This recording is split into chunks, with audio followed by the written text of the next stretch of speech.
he shall appear from a far eastern land across the sea. A young man who has yet to know his potential. This potential is a power that could either destroy him or realize his will. His courage shall determine his fate. The path he must traverse, fraught with adversity, I await whilst praying. For this destiny predetermined since ancient times. A pitch-black night unfolds with the morning star as its only light. And thus the saga begins.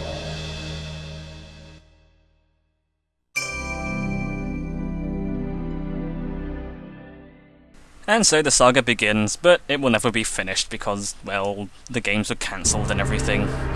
So welcome to Shenmue, Sega's magnum opus, I guess you can call it that. This is really Sega's biggest project, probably. It had a long development time of about 5 years and started off originally as a Virtua Fighter spin-off. Shenmue basically was Sega's attempt to make the best game ever, from what I can tell. It had a whole bunch of features, sort of innovative features, I suppose, things you'd kind of take for granted now, but back then was new and exciting. And the game hasn't really aged all that well, but I still like it, and it had a lot of cool things in it. And it has a certain charm that I really like, so let's begin our story. Our story begins on a snowy afternoon, November 29th, 1986. Today is a day that a young boy named Ryo Hazuki will have his fate changed forever. He returns home from, I assume, school or something, only to find that things aren't quite what they seem. Ryo Hazuki is clearly disturbed by this lack of respect for wooden craftsmanship.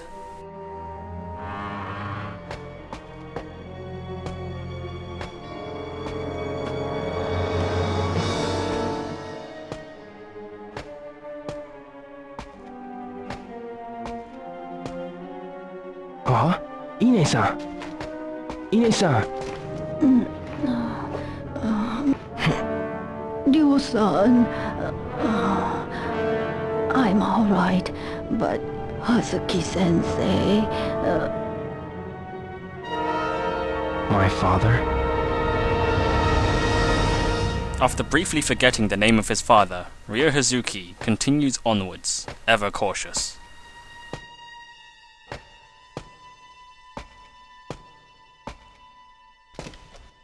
Ryo Hazuki then briefly forgets how to get around his own home. Regardless, he continues onwards.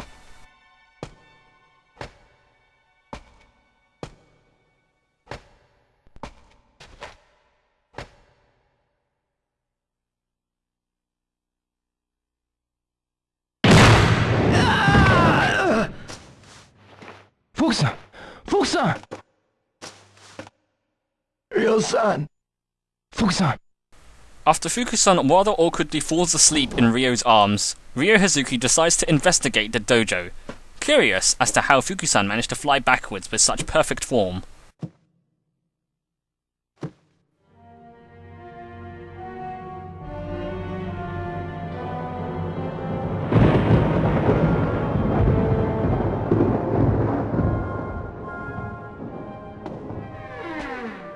Father! Stay back, Ryo. For the last time, where is the mirror? I've no intention of telling you.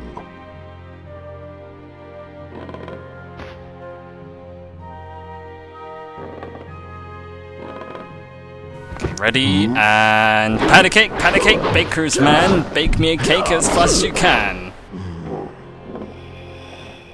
And roll it, pat it, put it in the pan, pat a cake, baker man. Oh no!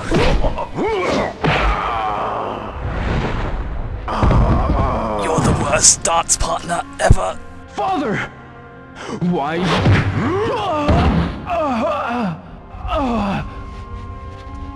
Now then. No matter How often you ask? I'll never tell. Would you do it for a Scooby snack?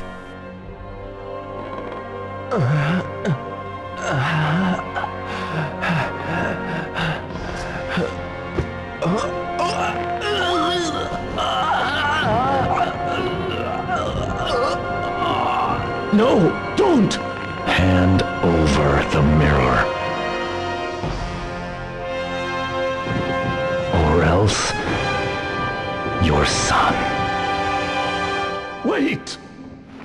The mirror, it's buried under the cherry tree.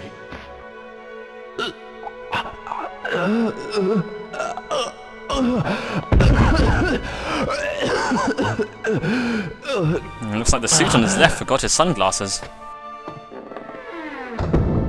Do you remember Chao Sun Ming? Chao? That's the name of the man you killed in Moon Swan. It can't be. You! Get up. I'll allow you to die like a warrior.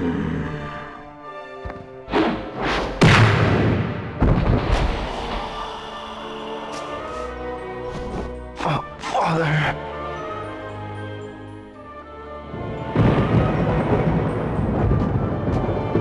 Bendy-sama, we have it.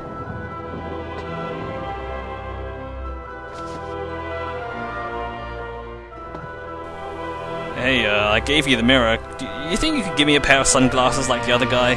I mean, he's got the sunglasses and suit thing going down, and I don't have any shades, so, no? Okay.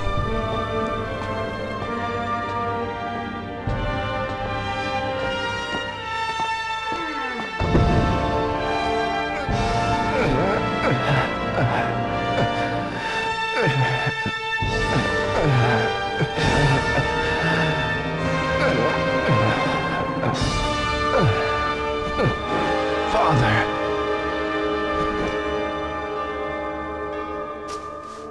Forgive me for leaving you alone. What are you saying? Father! Your friends. Keep friends. Those you love close to you. No. Father! No!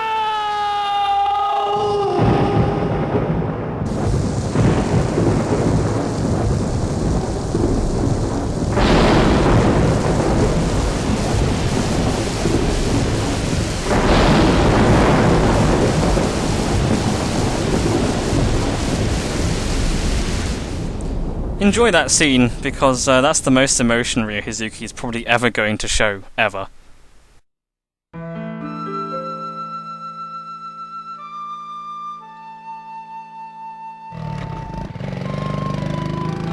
The mailman didn't even close the door behind him, what a jerk.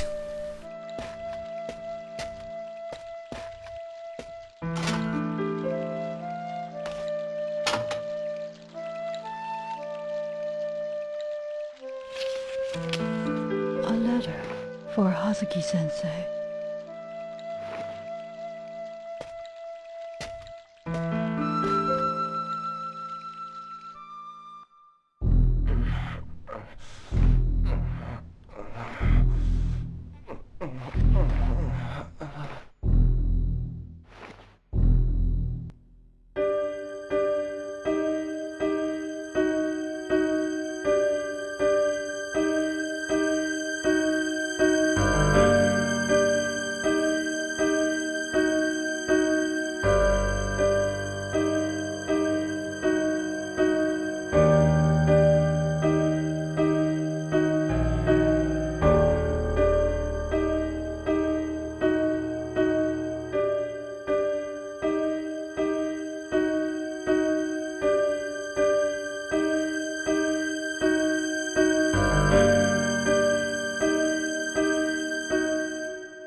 Ryo Hazuki is still haunted by the memories of his father and the man who killed him. So many questions remain unanswered. Who killed his father? And why? It is time for him to find these answers as our quest begins! So as you start the game, Ryo Hazuki has a notepad.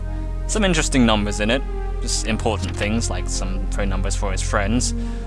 This is the notepad where he'll take down interesting things that happen, and it basically serves as a reminder for what you've learned and what you need to do next. So, as you progress through the game, Ryo Hazuki will fill out this notebook, and, well, it's just basically to help you along with the quest in case you forget what you do. So now we have control over our character, we can start to mess around a bit. The first thing you might notice is that you can interact with a lot of things. One of the biggest selling points of this game was that they created a fully interactive world, and what that basically means is that you can interact with a lot of things in the level. I suppose if you try and compare this to, I don't know, an RPG like Final Fantasy, you open a drawer and a little text box appears telling you, hey, you got this money, or hey, you found a potion, good job. Not in this game. You'll open a drawer and you'll actually see the contents and pick it out yourself, which I suppose was kind of interesting and neat at the time. Here's a cassette tape, there's a few of these around. What else can we do? Oh, we can interact with this lamp! The future, everyone! But we don't want to interact with the lamp just yet because it's still daytime and, well, we don't want to waste electricity. So we can also look in all of Ryo Hazuki's drawers. What have we got here? Hey, a portable cassette player. You can also use the control stick and the L and R buttons to zoom in and look around the thing when you're examining it. They really did try and show off, hey, check out these awesome graphics with the ability to like pick up things with your hand and look around and stuff. And this was all really, there's a lot of aspects in this game which was more or less just there to show off the Dreamcast graphics. They were trying to really promote the Dreamcast with this game as well. And they really did try to, they tried to set it off as like some kind of, man, this is just like real life kind of thing, you know. And nowadays, you're kind of, this isn't really so impressive, and you could also ask the question, why would we want to experience things in real life, as if in real life, you know, but this is, new. In this bottom drawer, Ryo Hazuki seems to have a lot of home albums, whatever they are. I don't know, but hey, there's another cassette tape, so we're already on our way there. We have 2 cassette tapes and a cassette tape player to listen to them, so hey. If you want to listen to the game's soundtrack, this game already has you sorted. So let's see what else there is around. There's a bookshelf over here. You can't really do a whole lot with it. I'm just going to fast forward through the rest of this because there's not really much else interesting to see. You can look in this wardrobe. Look at these high-resolution socks. Holy shit! But yeah, I mean, he has a whole bunch of white t-shirts, so now you know where he gets them. He has a bunch of jeans, his mangas. Up here you can see he has a denim jacket. I don't think anyone wears denim anymore. I guess it was out of fashion even in the 80s. But hey, there we go. And now we've spent a good part of an hour in our room, we should probably head outside and do something useful. Ryo-san, you should still be resting. I'm fine, really. And you? Are you alright? Yes, but I must keep busy, otherwise I'll get depressed. I understand. But you needn't work too hard. Yes. Oh, by the way, I have this for you. This is for today. From tomorrow, I'll leave it on top of the shoe cabinet every day. Do you know where Fukusan is?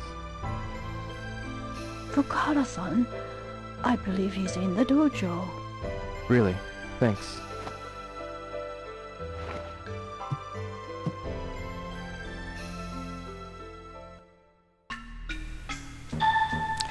And as you can see, whenever you get a new interesting piece of information, the little notebook icon appears in the bottom corner, which means our notebook has been updated, obviously.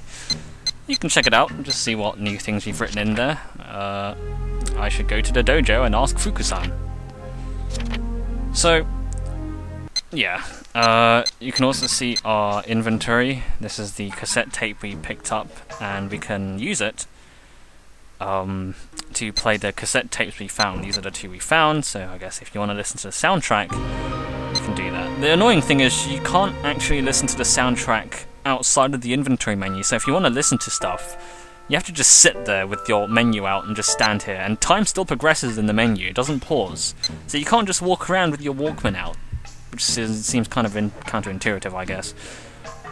But either way, we're pretty much done here. I'm not going to bother exploring. I'm just going to look in these cabinets to show there's not really much in here, but I'm not going to show off every single cabinet in the game. It's a bit long-winded. Unless you want to see every cabinet in the game, send me a comment or message me if you want to do that. You know, if you want me to look in meticulous detail into every part of everything, then yeah, if you want that, let me know. But otherwise, I'll just edit it out or fast-forward it. I'll probably explore the rest of the Hazuki house in a later episode, but for now, we're just going to head out. We want to leave relatively early because we want to complete certain events before it reaches sunset. So, now that we're out in the open, I could probably explain the controls a bit more. You can move using the D-pad, it's kind of tank controls. You use the L button to zoom in, and you use the control stick to look around, and it just kind of moves around Ryo's head. And you use that in combination with the zoom in button to sort of look around in a first person view, and you can look at this rather well detailed pond with all the little fishies in it, which is nice. Nice touch. You can also look around independently of where you're walking, so you can kind of walk and look to the side, which is actually kind of nice. Like when you're walking down a street and you want to examine the shop windows while you walk, just like in real life, see? So, we're just going to go in this dojo and talk with Fuku-san and see what's going down.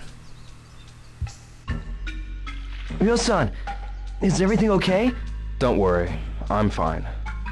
I want to ask you about that man. Oh, that man. The man called Landi. What did he talk with my father about? Landi demanded the mirror, and then they threw me out of the dojo. The black suits? Catch the names? I don't know. They came out of nowhere. I see. Thanks, Fuku-san. If you remember anything at all, be sure to tell me. Ryo-san, why? What you gonna do?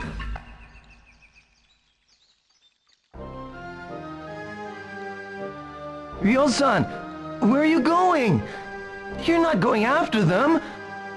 Please don't. Look what they did to Hazuki-sensei. They killed my father, right in front of me. I will have my revenge.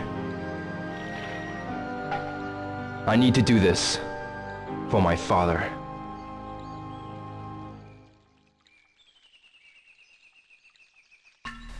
So there we have the objective of the entire game given us right from the start. We're going to avenge our father's death, and to do that we need to find the man who killed our father. The rest of the game is basically just trying to find information about him and following up leads that anyone might have. We can start that right after we reminisce under this cherry blossom tree.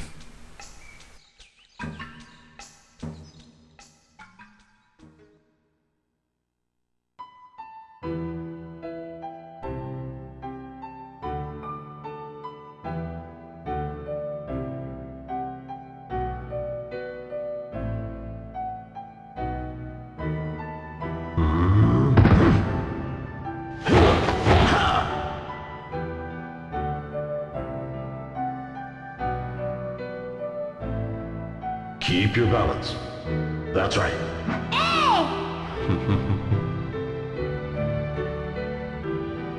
Now listen. Tighten up your abdomen. Straighten up. Find your center of balance. Yes, like that.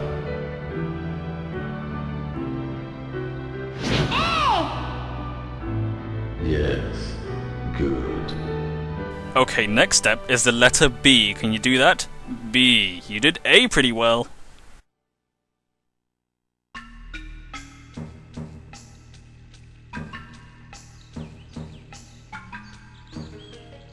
Okay, so now that that's over with, we can head out and start our investigation. The only lead we have at the moment is that, well, there was a black car involved, so let's go out and find information about a black car.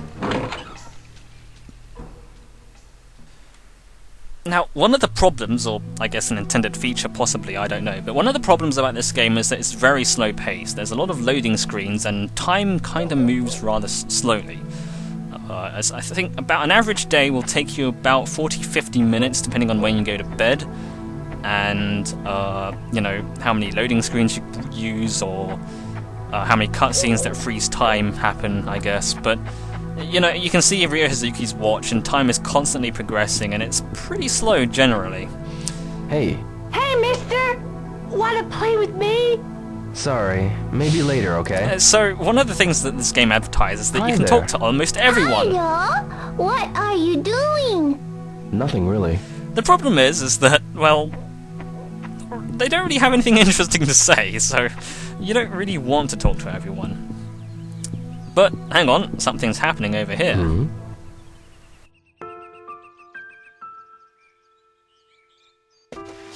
Hey, Joe! Hi, Megumi. You got a kitten in there? You promised not to tell my mommy? Sure. Okay, then I'll show you. I was lying, I was totally gonna tell her. Is this your kitten? But this kitty, see? She's all alone. All alone? Yep. See, the other day, when it rained, a car ran over her mommy. My big sister saw it. She said it was a big black car. A black car? Yeah, and she said it was really scary. And then me and Sis, we buried the mommy cat. And so now, I can be the kitty's mommy. But Mommy says we can't keep the kitten at home. So you going to keep her here? Yeah, everybody's helping out too. Like Kota, Yasuo, and Kaio. I see.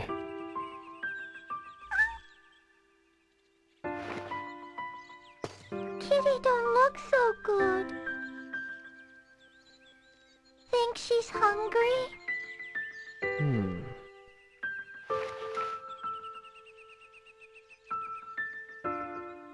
Wait a second.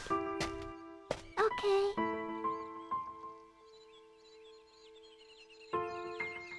Behold, the first choice in this RPG, dried fish or fried tofu.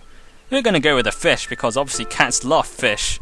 And, well, you know, our cat's not some kind of vegan loser, we're not gonna give it tofu. Shh. Do this, so it's easier to eat. Wow, she's eating! She's so tiny, but already an orphan. It's so sad! Yamagi-san almost got ran over too! Yamagashi-san? Yeah, the car was going so fast, he got shocked and fell! And hurt his backside, so now he stays home all day. When I go to the candy shop, I always stop by to visit him. Yeah, it's close by there. Megumi, you need to be careful around cars too. Yes.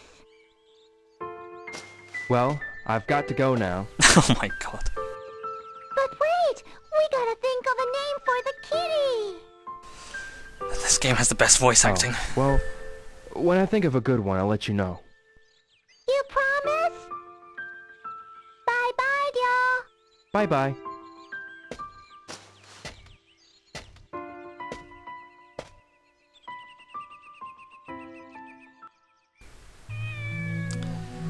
So yeah, as you can tell, the voice acting in this game isn't really good in any way.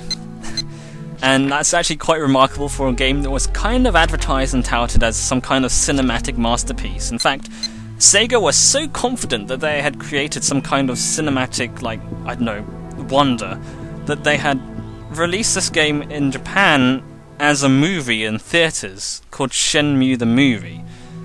And what it was basically all the cutscenes compiled together in an hour-long movie that was shown in cinemas, like with Dreamcast graphics and everything.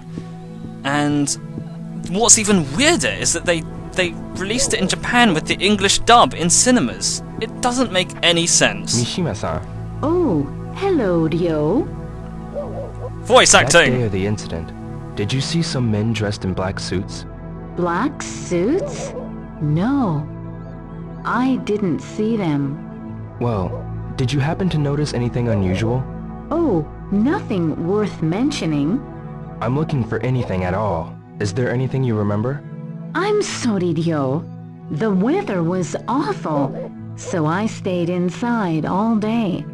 Did you ask Sumiya-san? She knows about everything that occurs in this neighborhood. Is that so? I am having trouble reading these lines. Oh, hello, Ryo. Oh my god. Kondo-san, the day of the incident, did you see any men in black suits?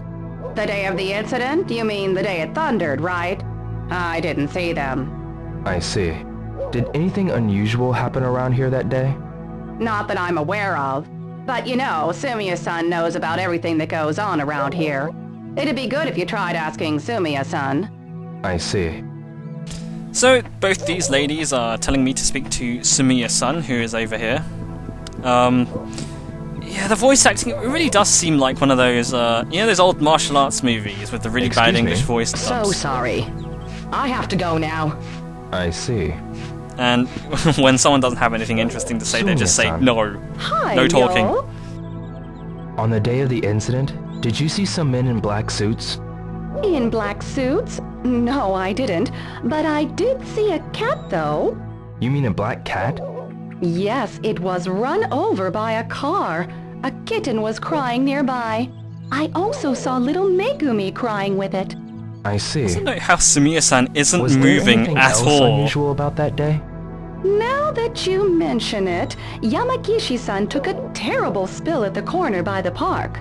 He was trying to dodge a speeding car. Looked as if he hurt his back. I think it was the same car that hit the cat. It must have been going really fast. So, that's what happened. So, basically these three characters were here to tell us information we already knew. Megumi already told us that the old man hurt his back trying to avoid the speeding car, so yeah. Excuse me. Yes? What's this nameplate say? It says Tajima. Does it? I'm trying to find the Yamamoto's house, but see my eyesight is bad, so... Don't worry. I'll look for it. Wait for me in that park up ahead. You're so kind. Thank you so much.